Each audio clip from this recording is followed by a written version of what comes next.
What's up, everybody? Welcome to my channel, and welcome back to my channel for all my subscribers that already been with me.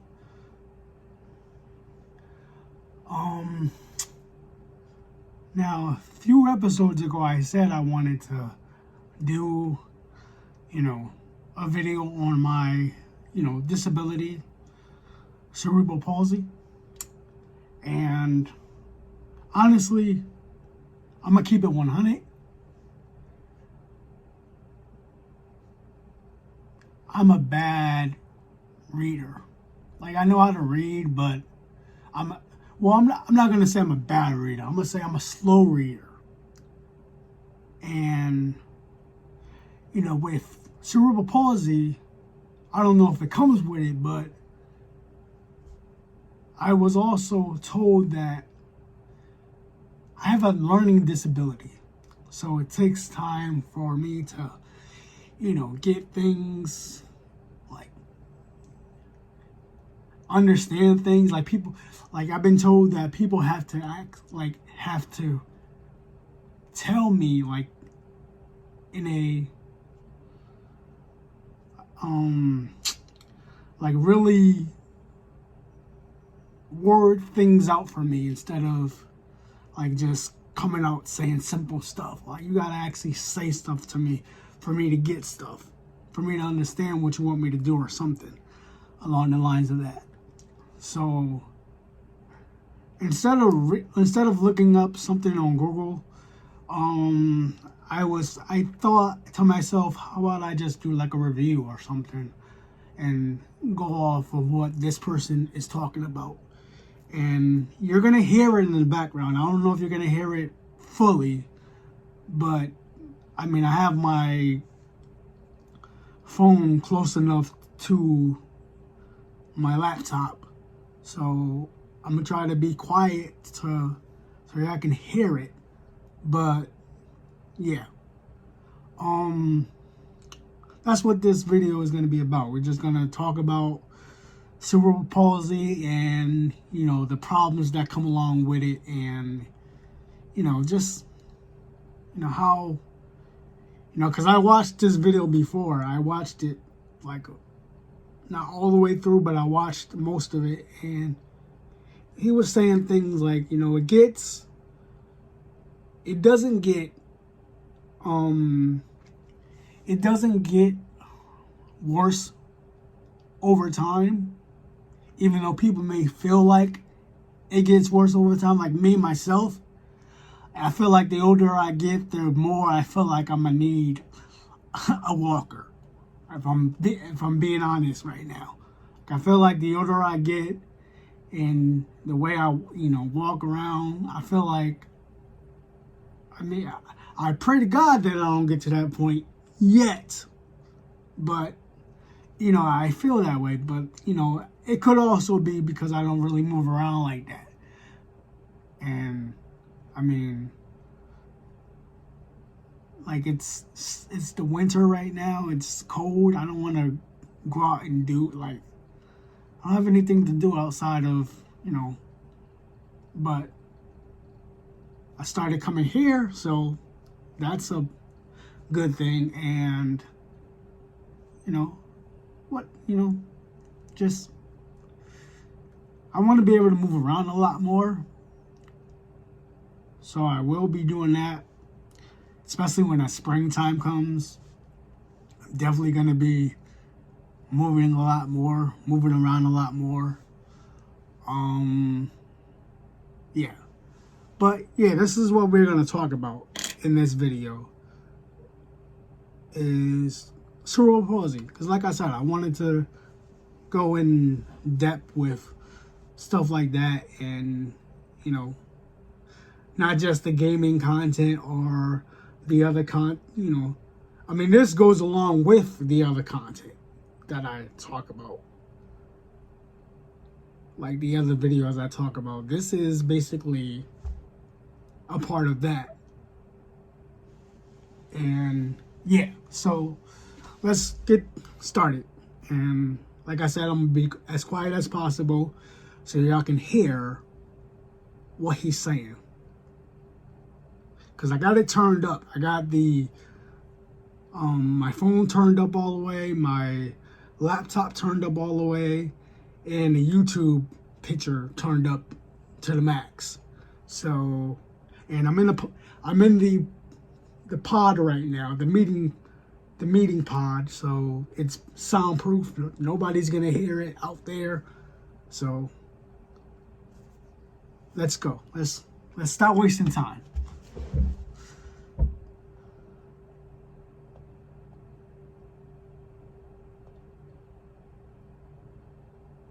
And I'm going to be stopping because I don't want to get copywritten, so I will be stopping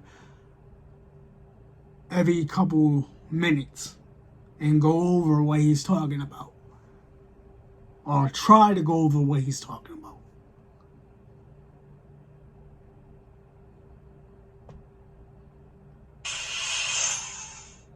What's up, Ninja Nerds? In this video today, we're going to be talking about cerebral palsy.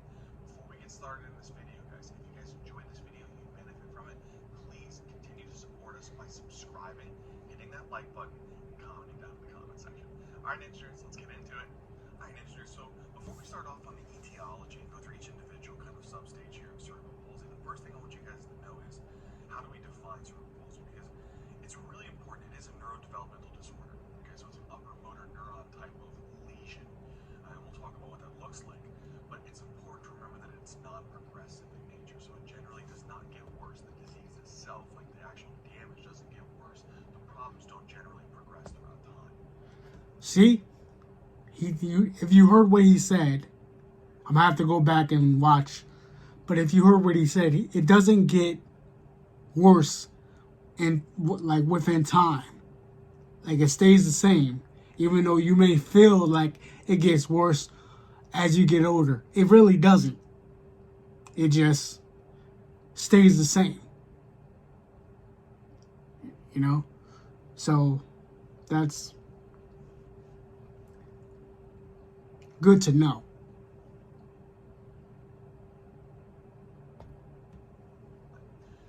And so that's important. Now, there's many different causes that are associated with cerebral palsy. Sometimes we kind of say it's multifactorial. So it's not just kind of like one pinpoint cause that you can really say. But a lot of them we can trace back to prenatal development or during the birthing process or maybe immediately postnatal after birth. So what are some of those causes? The first one that I really want you to remember that is the most common cause really associated with it that we see is premature births. So this is, there are kind of two primary reasons why, and it's still kind of being figured out, but again, this is one of the things that you guys really need to remember is this is the most common cause. So premature births, obviously the brain isn't completely developing, it's not having the adequate amount of time it needs to develop. And what happens is, usually the most common of these things that lead from habits from premature births is a condition called periventricular leukomalacia. We're going to abbreviate that. Periventricular, periventricular leukomalacia. What happens in this condition is that there's an inadequate blood supply. Periventricular leukomalacia. I mean, that's hard for me to say, but that's what he said. Periventricular leukomalacia. To the kind of inadequate developed brain, and so some of the tissue around the ventricles starts to die, and it's that white matter, those white matter tracts that are the descending tracts from those upper motor neurons that are getting flicked. Oh, sorry. That's why we call it periventricular. A lot of time it needs to develop.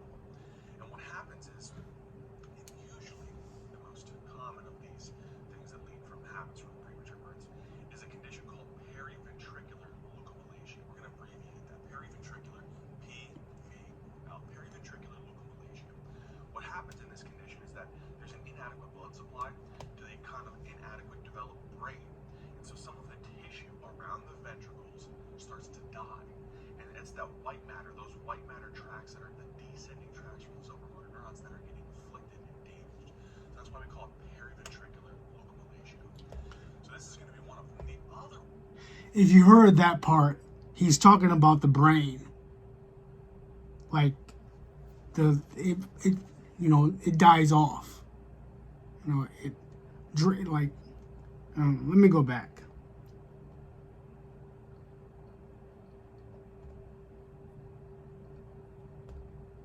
And so some of the tissue around the ventricles starts to die. Yeah. It's that white matter, those white matter tracks that are in the descent. Some of the tissues, they start to die. That's why we call it periventricular lucculation. So this is going to be one of them. The other one is an isolated intraventricular hemorrhage.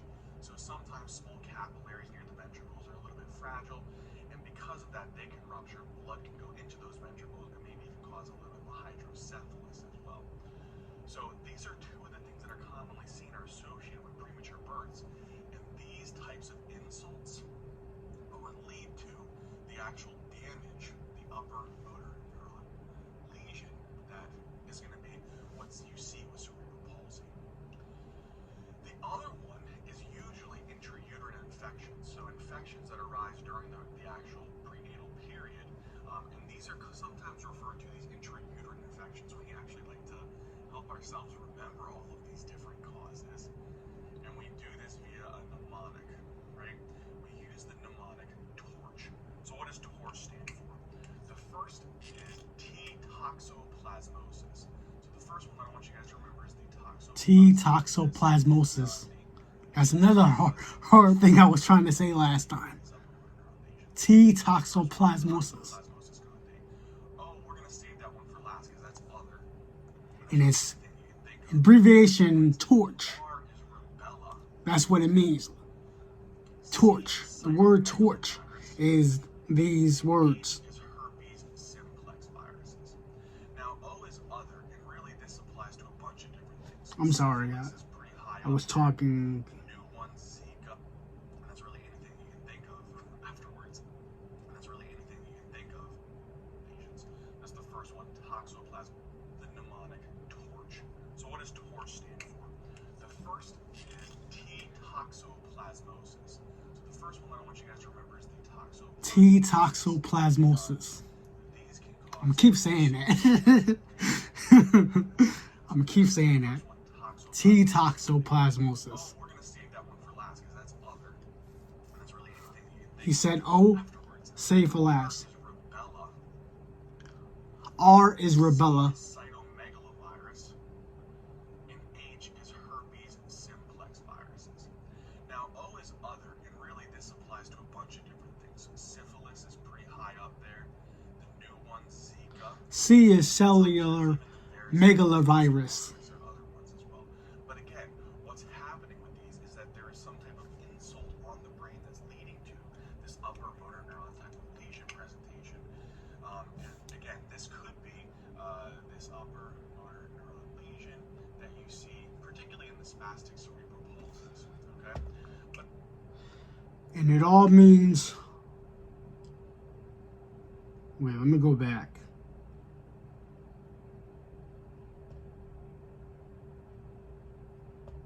there are other ones as well. But again, what's happening with these is that there is some type of insult on the brain that's leading to this upper motor neuron type of lesion presentation. And again, this could be this upper motor neuron lesion that you.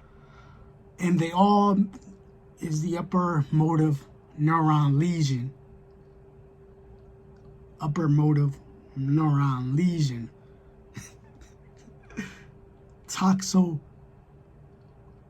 I already forgot.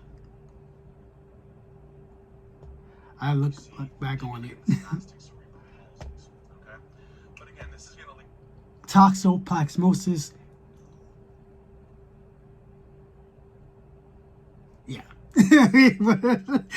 See, I already forgot. We can either say upper motor neuron lesion, or if we wanted to be really, really generalized, we could say brain injury. I think Basically, keep it simple. When he said that, if you heard it, basically keep it simple. Brain injury. that would actually be kind of a little bit more general, since there's many different It's a little more general. that are injured with cerebral palsy. So let's fix that with brain injury to be a little bit more general. And we'll go into the pathophys and explain all of that stuff a little bit later. Another big thing that we want to remember is potential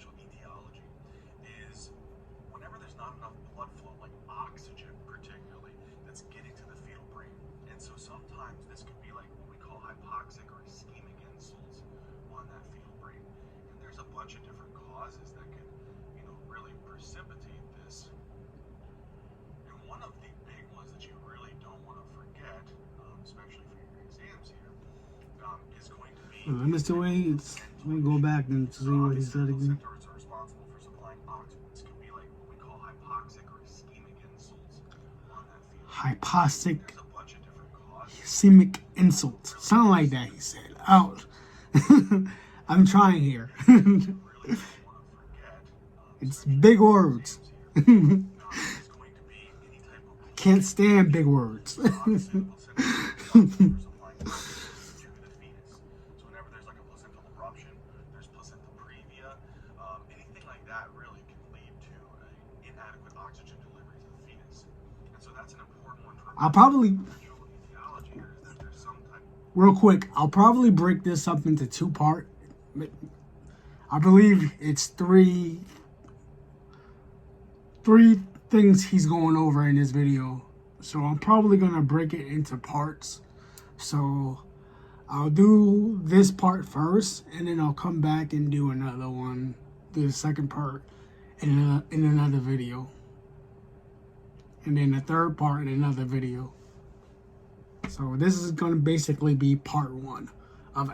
It's going to basically be the next few videos, I would say. So this is going to be part one of episode, whatever episode I'm on now. And then that's going to be part two and then part three. Yeah. Placental insufficiency present. Okay? The other thing that you really want to remember here is sometimes anything like that really can lead to inadequate oxygen delivery to the fetus. And so that's an important one to remember as a potential etiology here, is that there's some type of placental insufficiency present. Placental insufficiency present. More big words. Just, my brain is just, I can't deal with it.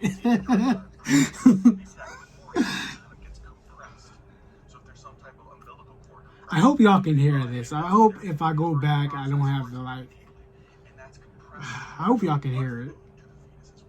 So sometimes there may be even some type of umbilical cord compression. If anything, I'll just go. If anything, I'll just go back and listen to it because I got a couple hours here. I'll just go back and listen to it, and then if it doesn't sound loud enough, I'll maybe record it again. You're probably not gonna know that, or you might if I can't edit it. Don't worry. Shh.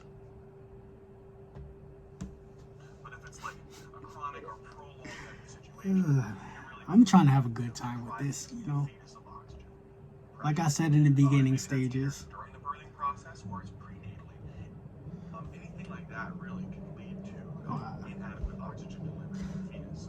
And so that's an important one to remember as a potential etiology here, is that there's some type of placental insufficiency present. Okay? The other thing that you really I went back too quick, too far. Sometimes it's not actually like the process before birth, it's actually during the birthing process. So during the birthing process, sometimes maybe like, or maybe it's even during maybe that cord actually kind of gets compressed. So if there's some type of umbilical cord compression, and maybe that's either during the birthing process or it's prenatally, and that's compressing the actual blood flow to the fetus as well. So sometimes there may be even some type of umbilical cord compression, but if it's like prolonged, because this can happen sometimes, but if umbilical cord compression. If it's like a chronic or prolonged type of situation, you're really depriving the fetus of oxygen. So these can be some certain situations that could arise. And again, you could even say like a complicated labor process. So complications that arise from labor. Okay? So these are the big ones that we kind of get to during that kind of prenatal period, and I guess you could even and say during the antenatal period, during this actual perinatal period. Okay? The next one here is after birth. So what are some things that can arise after birth? Now he's talking about the afterbirth. Hemorrhage is a big one. Sometimes this can happen. Actually, right during the birthing process, there could be trauma that causes an intracerebral hemorrhage, or it actually could be some type of traumatic event postnatally. So one of the big things here is that after, like during this postnatal time frame, is that you can see issues primarily with intracerebral hemorrhage. And again, this is usually Intracerebral hemorrhage. So representing that with that kind of blood. More big words. The next one that I want you guys to remember here is that sometimes if there's an infection of the actual meninges or the brain tissue itself within the fetus, so sometimes if there's some type of meningitis or encephalitis, right, respectively. Meningitis or encephalitis. If I said that, encephalitis. Big words. Hemorrhage, or if there's like an infection of the brain tissue. So those are the two things that are important to remember. Other things that can happen here is not just in an intracerebral hemorrhage, but sometimes the babies can develop an acute ischemic stroke as well. So that's something also to think about. That can happen either during the actual the developmental process or postnatally. The next one is really interesting, and I like to throw it in there just because it's very kind of an interesting one. Is kernicterus. So kernicterus is actually whenever there is a very high level of bilirubin, particularly like the unconjugated bilirubin, that builds up. Kernicterus increases in the bilirubin. They can undergo lysis. And when they lyse, what happens is they spill a particular molecule out here called bilirubin, right, from the heme. And it's really indirect or unconjugated bilirubin. And what it's supposed to do is go to the liver, get conjugated, and get put out into the body. But if you have a lot of hemolysis that is occurring in the baby's red blood cells for whatever reason, that bilirubin can accumulate and accumulate and accumulate. It won't get conjugated. And what happens is whenever there's a lot of this, it loves to cross that blood-brain barrier and cause damage to a lot of different structures within the brain tissue. And particularly your basal ganglia, but we'll get to that later.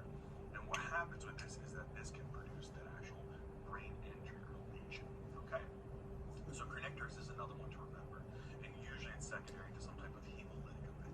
Yes. The last one that I want you guys to remember, and it's again, we're not completely sure, but there may be some type of underlying genetic involvement. Genetics, particularly what we see, is that this could be some type of autosomal recessive disorder. Particularly one of the genes that have been somewhat associated with it is the glutamate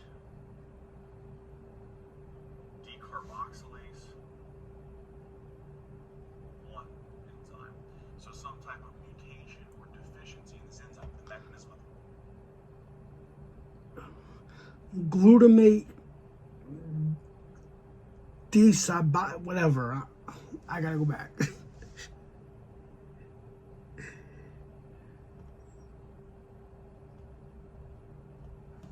is that this could be some type of autosomal recessive disorder. Particularly one of the genes that have been somewhat associated with it is the Glutamate decarboxylase 1. So some type of mutation or deficiency. I still don't think I got that right. How it does this is not completely understood. Maybe related to the neurotransmitters, particularly glutamate GABA, but there's some type of mutation or deficiency associated with this particular enzyme. So these are the particular etiologies that I really, really want you guys to take home and remember about cerebral palsy. Again, premature births being the most common, intrauterine infections, and some type of a hypoxic or ischemic. Premature birth being most common.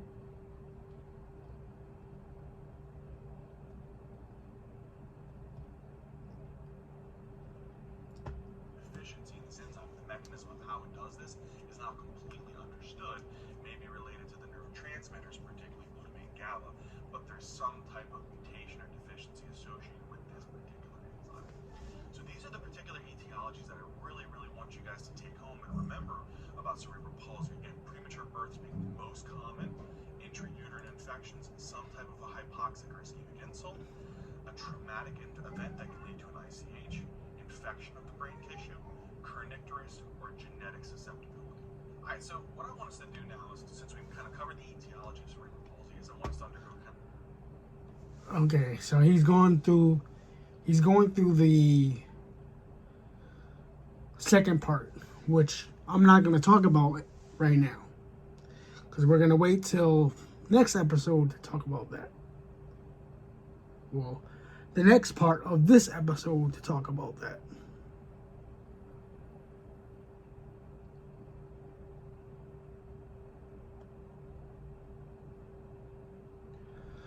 So,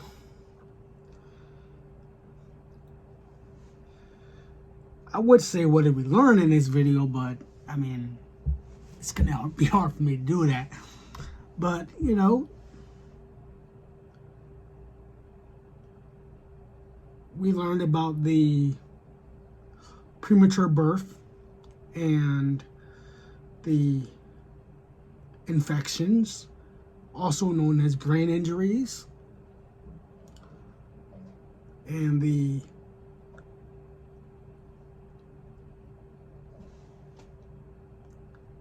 HII, which is, again, I can't, it's too many big words. So, but I hope you heard what I heard. If not, like I said, I'll do it over, and maybe I'll put my phone in front of the, like on top of my laptop, where the speakers are like right there. But hopefully it comes out good. But, you know, there was a lot that we learned. A lot that I learned too, because I've been watching this and I didn't even think it was this much when I first watched it. But yeah, that's all that I must do for now. You know, the Billy Rubin of the, you know, the ICH, which I forgot what he said that was that meant, but you know, it's something. But yeah, I'm gonna come back with part 2 of this episode and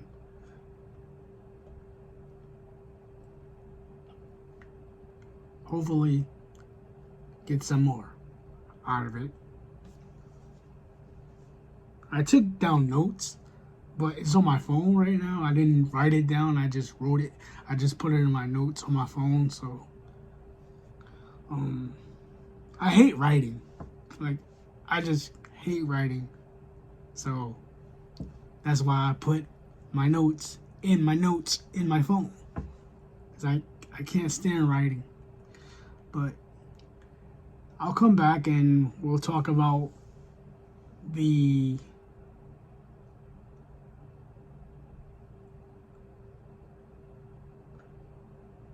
pathological, I don't know. I'm trying to say it. I'm probably saying it wrong. But yeah, whatever. We'll talk about the next one in the next episode. The next part to this episode. But yeah, that's what I just wanted to give y'all today. I just wanted to go a little bit into, you know, cerebral palsy, and because that's my condition. And yeah.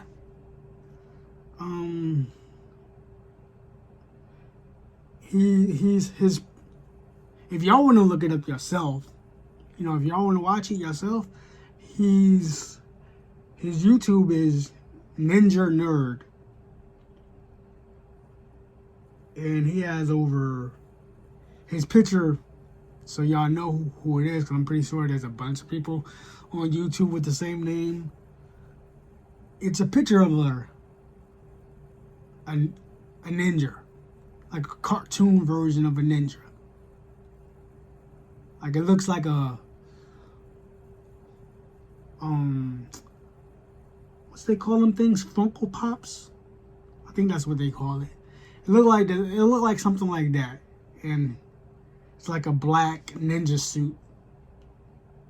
So, Ninja Nerd. Go look him up. Subscribe to him. He talks about cerebral palsy. He talks about seizures. He talks about he talks about a lot of medical stuff that goes on. So, look him up. I'm pretty new, so I should not be saying this, but hey, it's whatever. But yeah, that's what I wanted to bring y'all today. See, I have about in the booth, I have about it's 3:15. I have about I have about 45 maybe minutes left until I leave.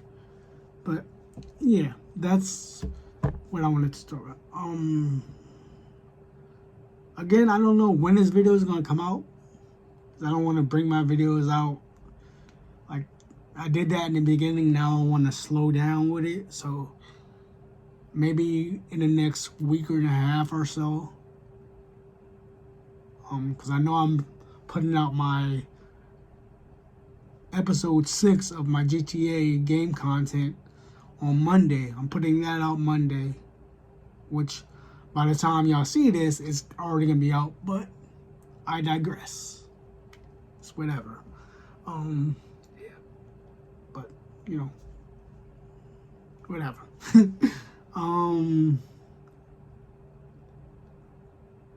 I don't know what else.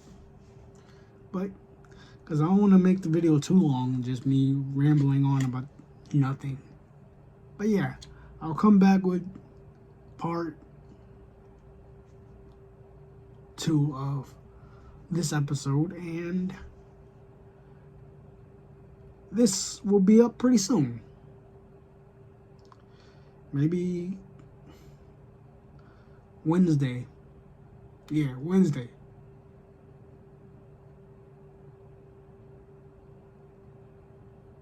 Or I should say today.